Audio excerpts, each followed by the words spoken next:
Award के लिए congratulation. शुक्रिया, बहुत मेहरबानी। थोड़ी ही देर में डांसर्स भी आने वाली है। नहीं नहीं, मजाक कर रही हूँ मैं, ऐसा कुछ नहीं है।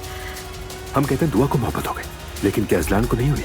बस दुआ की तस्बीह करता रहता है और कुछ नहीं। तुमने कोई तस्वीर पोस्ट की है? क्यों, क्या हुआ? तुम शादीशुदा हो दुआ? तुम्हारे अजलान के बारे में जो भी खदशात है मैं उन्हें समझ सकता हूँ। मैं आइंदा तुम्हारी कोई तस्वीर इंटरनेट पर नहीं देखना चाहता और फौरन उस तस्वीर को डिलीट कर दो।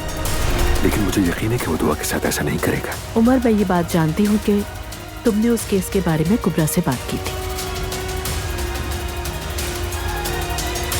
यार तुम मेरी मोहब्बत हो, हर चीज से बढ़कर हो। मैं नहीं रह सकता तुम्हारे बगैर।